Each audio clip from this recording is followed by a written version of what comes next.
नकुल, सहदेव, ये क्या? प्रकृति से उतना ही लेना चाहिए प्रिय अनुजो, जितनी आवश्यकता हो। यदि मनुष्य इसका ध्यान रखना छोड़ देगा तो प्रकृति का तो भंडार ही रिक्त हो जाएगा। हम क्या करें बड़े भैया? आप दुर्योधन, दुशासन, शकुनी और कर्ण को काटने की आज्ञा जो नहीं दे रहे हैं।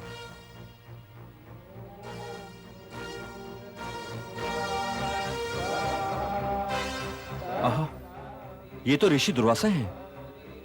अपने क्रोध को छिपा लो प्रिय नकुल, नहीं तो ये समझेंगे कि हम इनके आने से प्रसन्न नहीं हुए।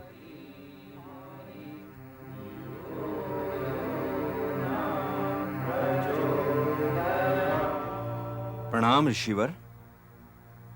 कल्याणमस्तु। हमारी कुटिया में चलकर उसकी शोभा बढ़ाइए ऋषिवर। ऋषि शोभा बढ़ाने की वस्तु नहीं होते राजन। मैं क्षमा चाहता हूं ऋषिवर।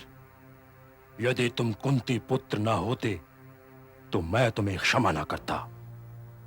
मैं तो हस्तिनापुर गया था, वहां दुर्योधन ने मेरी बड़ी सेवा की और फिर हाथ जोड़कर बोला कि भ्राता युधिष्ठिर भी निकट ही हैं, उन्हें भी आशीर्वाद देते जाइएगा।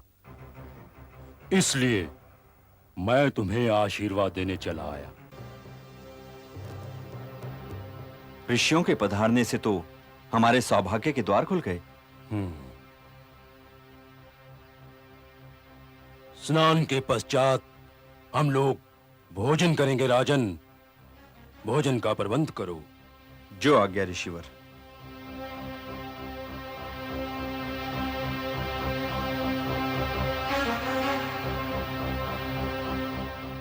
भ्राताश्री, अब भोजन कहाँ होगा? हाँ, अब तक तो पांचाली भी खा चुकी होगी। यह तो भ्राता दुर्योधन की और एक भेंट है। वो जानते हैं कि पांचाली के खाने के उपरांत कोई भोजन शेष न होगा। और यदि कोई भोजन बचा ना हो तो फिर ऋषि दुर्वासा का क्रोध। चलो अनुजो।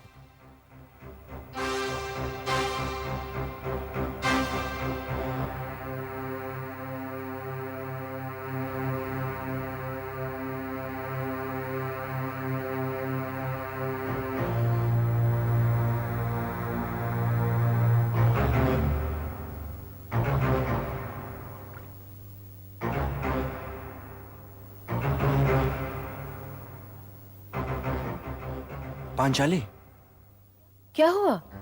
5-6 शिष्यों के साथ ऋषि दुर्वासा आ गए हैं। तो चिंता क्यों? वो लोग स्नान करने गए हैं, आकर भोजन करेंगे। हाँ। भोजन?